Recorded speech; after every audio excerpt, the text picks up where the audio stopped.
민수기 7장 12절에서 89절까지 말씀을 살펴보도록 하겠습니다. 각 지파 주의관들의 성막 봉헌식이 있은 후에 각 지파의 백성들이 제단의 봉헌을 기념하는 예물을 드립니다. 유다 지파로 시작하여 매일 한 지파씩 예물을 드리고 납달리 지파가 마지막 날 봉헌함으로 마쳐집니다. 12절에서 83절은 지파별로 제단에 바치는 예물을 언급합니다. 이스라엘 12지파가 각각 성막 봉헌식에서 드릴 봉헌 예물의 목록이 기록되어 있습니다. 자세히 보면 지파의 이름과 지도자의 이름이 바뀔 뿐 예물의 목록과 서술이 12번 반복됩니다. 성경을 읽다가 비슷한 내용이 반복될 경우 거의 읽지 않고 넘어가는 경향이 있습니다. 더욱이 12번이나 반복되는 것이 불필요하다고 생각합니다. 그러나 반복은 당시 고대 근동 문학기술 방식에 있어서 매우 중요한 기법입니다. 특별히 말씀을 듣는 이스라엘 백성들은 반복되는 표현이 전혀 낯설지 않았을 것이고 자신들이 드린 제물의 목록과 자신들이 속한 지파의 이름과 지도자의 이름을 가장 먼저 확인했을 것입니다.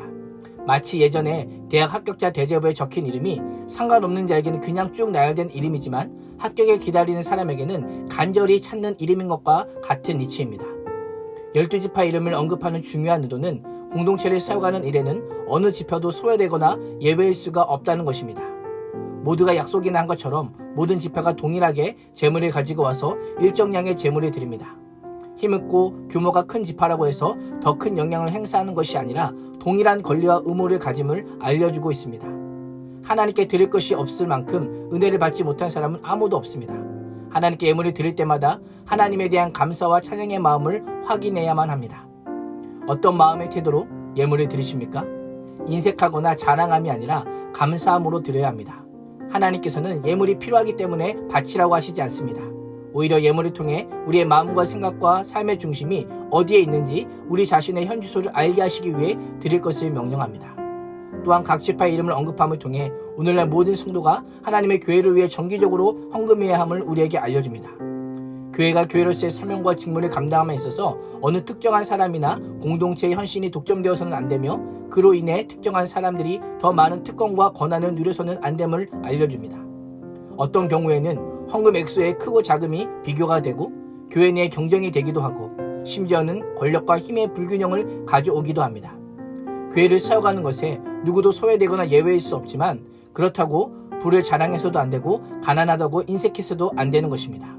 부한 자와 가난한 자 모두 동일한 예수 그리스도의 피값으로 구원받았음을 기억하며 우리 모두 전체를 하나님의 것으로 드리는 거룩한 산 제물이 될 수 있기를 축복합니다.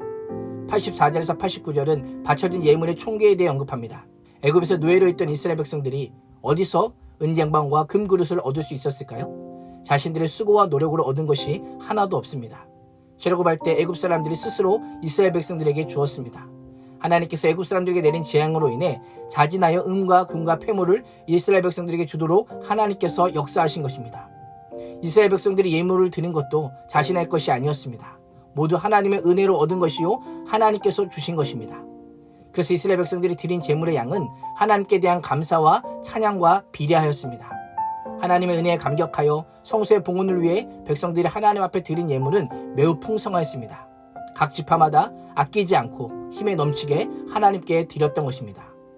성경은 우리에게 내 보물이 있는 그곳에 내 마음도 있느니라 라고 말씀합니다. 내 재물이 있는 곳에 내 마음이 있습니다. 내가 하나님을 믿습니다. 하나님을 의지합니다. 라는 고백은 물질을 누구를 위해 어떻게 사용하는지를 통해서 입증됩니다. 하나님께서 주신 은혜를 무엇을 위해 사용하고 계십니까? 누구에게 어떻게 흘려보내고 계십니까? 이스라엘 백성들은 하나님의 은혜를 기억하며 각 지파마다 정성껏 하나님께 예물을 드렸습니다. 작은 시내가 모여 큰 광이 되듯이 한 사람의 작은 드림과 헌신이 모여 큰 변화와 사역을 이루어내는 것입니다. 하나님을 위한 일에 단 한 사람의 예의도 없이 모든 분들이 함께 나눠지고 협력하는 은혜를 누릴 수 있기를 축복합니다. 89절을 보면 12지파가 예물을 드리는 일이 다 끝나자 모세가 회막에 들어가 하나님께서 말하려 할 때 하나님께서 먼저 증거궤 위 속죄소 위에 두 그룹 사이에서 모세에게 말씀하십니다. 이를 통해 12지파의 예물이 이스라엘 백성의 대표인 모세와 하나님 사이의 언약적인 교제가 이루어졌음을 보게 됩니다. 하나님께서는 말씀으로 우리와 함께 하실 뿐 아니라 말씀으로 우리에게 임재하십니다. 모세는 말씀을 통해 말씀으로 하나님과 인격적인 대화를 나누었습니다. 제단 봉헌의 예물 드림은 하나님께 드리는 것으로 끝나지 않고 말씀으로 하나님과 인격적인 대화를 나눈 데까지 나아가게 됨을 보게 됩니다. 하나님께서는 우리가 드리는 예물과 헌신과 순종과 섬김을 귀히 보실 뿐 아니라 오늘도 말씀으로 우리와 인격적인 교제를 나누기를 원하십니다. 오늘 하루도 모두 함께 빠짐없이 아끼지 않고 넘치게 하나님을 위해 헌신함으로 하나님과 친밀한 한 해가 될 수 있기를 주님의 이름으로 축원합니다. 기도하겠습니다.